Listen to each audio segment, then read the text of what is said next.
Hello friend, 3 cooking சேனலுக்கு உங்களை அன்புடன் வரவேற்கிறேன். இன்றைக்கி என்ன சமையல்னு பார்த்தீங்கன்னா பக்காவடை குழம்பு. பக்காவடைக்கு தேவையான பொருட்கள் என்னென்னு பார்க்கலாம் வாங்க. இந்த கப்பில் ஒரு கப்பு எடுத்துருக்கேன். அவள் ஒரு கப்பு எடுத்துக்கினேன். அது மிக்சியில் குறை அரைக்கவும் இந்த அரை கப்புக்கு வந்துருச்சு. இப்போ இது அவள் 3/4 கப் கடல மாவு. இந்த கப்பால் நீங்கள் எதில் அவள் எடுக்கிறீங்களோ அந்த இதில் எடுத்துருங்க. கடல மாவு, பச்சரிசி ஒரு 2 ஸ்பூன், இந்த ஸ்பூனால் 2 ஸ்பூன், வெங்காயம் ஒரு 100 கிராம் வெங்காயம், சின்ன வெங்காயம், ஒரு 10 பல் இஞ்சி இது பூண்டு தட்டி வச்சுருக்கேன். இஞ்சி ஒரு இந்த அளவு நம்ம விரலில் பாதி அளவு வந்து இஞ்சி வந்து திருவி வச்சுருக்கேன். இப்போ இதையும் கொட்டிடலாம்.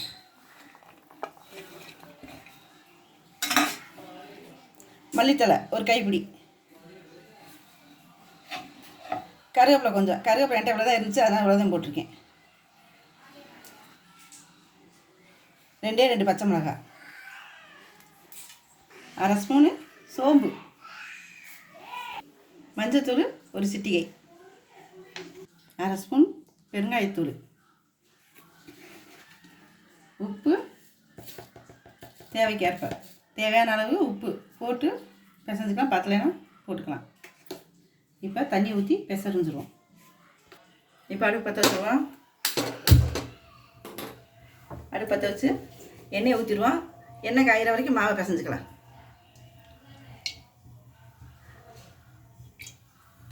அளவாக ஊற்றிக்கிங்க, ஏன்னா அதே எண்ணெயில் குழம்பு வச்சுக்கப்புறம். இப்போ இதை பூரா நல்லா பிசைஞ்சு தண்ணி ஊற்றி கொஞ்சம் கொஞ்சமாக தண்ணி ஊற்றுவோம். இந்த தண்ணி ஊற்றி கொஞ்சம் கொஞ்சமாக பக்காவடை செய்யணும் தெரியுமில்ல, பக்காவடை அந்த பதத்துக்கு இன்னும் கொஞ்சோண்டு தண்ணி ஊற்றிக்கிறோம். தெளிச்சு ஊற்றுங்க, ஏன்னா தண்ணி கூடிடுச்சுன்னா இதாக போயிடும், நல்லா இருக்காது. அதனால் அளவாக ஊற்றிட்டு அதை எடுத்து பிச்சு போடுற மாதிரி வரணும். இப்போ இந்த பதத்துக்கு பிசைஞ்சு வச்சுக்கிங்க. இப்போ எண்ணெய் சூடு ஏறட்டும். சூடு ஏறவும் கொஞ்சம் கொஞ்சமாக போட்டு நம்ம எடுத்துடலாம். எண்ணெய் சூடு ஏறிச்சான்னு பார்க்கலாம். டூன்னு எடுத்து போட்டு பாருங்கள். எண்ணெய் காஞ்சிருச்சு. இப்போ பக்காளி எடுத்து போட்டுடலாம். மாவை பிசைஞ்சிச்சு மாவை இந்த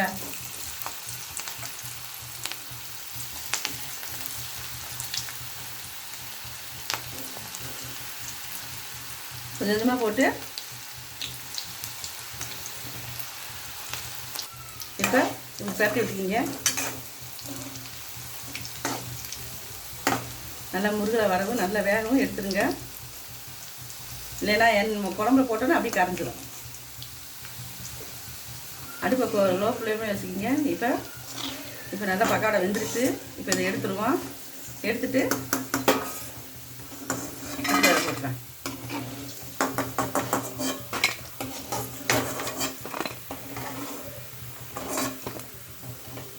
இந்த மாதிரி எடுத்துக்கிறோம்.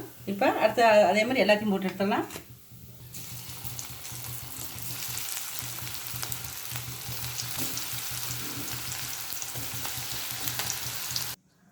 இப்போ அவல் பக்காவடை ரெடி ஆயிடுச்சு. இப்போ குழம்பு எப்படி தாளிக்கிறது, அதுக்கு என்னென்ன தேவையானதுன்னு சொல்லிடுறேன்.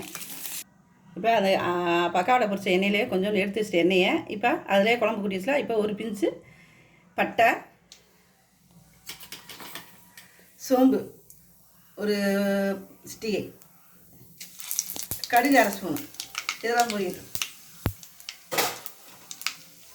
சின்ன வெங்காயம் ஒரு 10 தாளிக்கிறதுக்கு, ஒரு மீடியத்துக்கு தக்காளி 2, கருவேப்பிலை, இதெல்லாம் போட்டு நல்லா வதக்கலாம். தக்காளி வெங்காயம் நல்லா வதங்கட்டும். அதுக்கு முன்னாடி என்ன அரைச்சுன்றது. ஸோ இதில் ஒரு கைப்பிடி அளவு தேங்காய் எடுத்து ஒரு சின்ன வெங்காயம் ஒரு 4-5 சின்ன வெங்காயம் சேர்ந்து போட்டு அரைச்சி வச்சுருக்கேன். குழம்புக்கு தேவையான அளவு. இப்போ வெங்காயம் தக்காளி நல்லா வதங்கட்டும். அதாவது நீங்களும் வச்சு பாருங்கள். தக்காளி நல்லா வச்சுருந்தோம்னா உப்பு கொஞ்சம் தேவையான அளவு உப்பு போட்டிங்கன்னா சீக்கிரம் தக்காளி கல் உப்பு போட்டுட்டு நீங்கள் குழம்புக்கு வரப்போ பார்த்து போட்டுருக்கீங்க. ஏன்னா பக்காளிலும் குழம்பு உப்பு போட்டிருக்கோம். குழம்புக்கு வதக்கிற முன்னாடியே தேங்காய்க்கு உப்பு போட்டுருக்கோம். நாட்டு குழம்பு பார்த்துக்கப்போ உப்பு போட்டு பார்த்து போட்டுருக்கீங்க. உப்பு கச்சிச்சுன்னா சாப்பிட முடியாது. பேஸ்ட் வந்து ஒரு 1/2 ஸ்பூனு.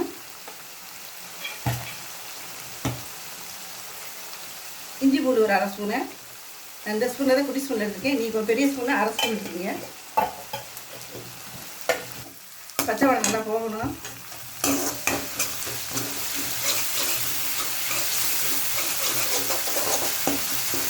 நல்லா வதங்கிடுச்சு. பச்சை வடையும் போயிடுச்சு.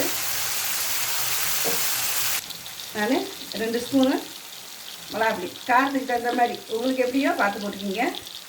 காரத்துக்கு தகுந்த மாதிரி மிளகாப்பொடி.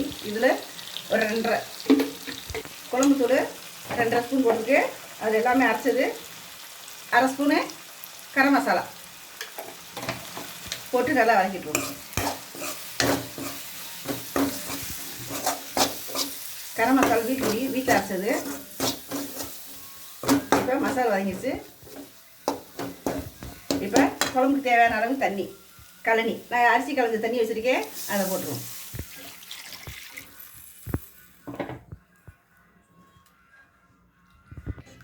குழம்பு கொதி வரட்டும். ஏன்னா மசாலா எண்ணெயிலே வதங்கிடுச்சு. வதங்கினதுக்கு முன்னாடி இந்த ஒரு கொதி வரும். தேங்காய் அரைச்சி ஊற்றிட்டு அப்படியே பக்காளியை போட்டு குழம்பு இறக்கிடலாம். இப்போ ஒரு கொதி வரட்டும். இப்போ மூடி வச்சிடலாம். குழம்பு நல்லா கொதிக்கட்டும். அப்புறம் தேங்காயை ஊற்றிக்கலாம். குழம்பு நல்லா கொதி வந்துடுச்சு. இப்போ அரைச்சி வச்சுக்க தேங்காயாக போட்டுருவோம். போட்டு நல்லா கிண்டி விட்டுருவோம்.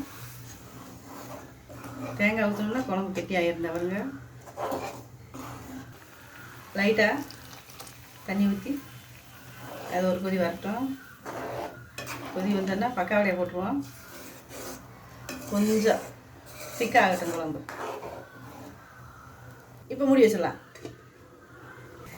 இப்போ பக்காவடையா இப்போ போட்டுடலாம். குழம்புல ஒன்றுன்னா அப்படியே போட்டுறீங்கன்னா மூஞ்சி சல்லுன்னு தெரிச்சிடும்.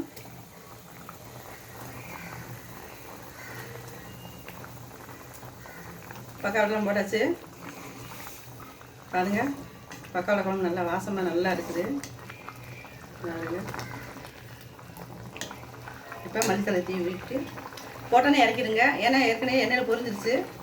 போட்டோன்னே இறக்கிடுங்க. இப்போ அடுப்பு ஆஃப் பண்ணிடலாம். மல்லித்தலை தீவிடலாம். இதை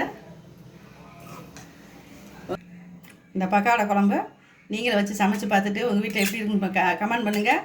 இது ஈவினிங் டயத்தில் பிள்ளைங்களுக்கு வச்சு பக்காவடை போட்டு பொரிச்சு விட்டு ஒரு டீ வச்சு கொடுத்தா பிள்ளைங்க நல்லா விரும்பி சாப்பிடுங்க. இதில் நான் என்ன அவல் ஒன்று போட்டிருக்கேன்.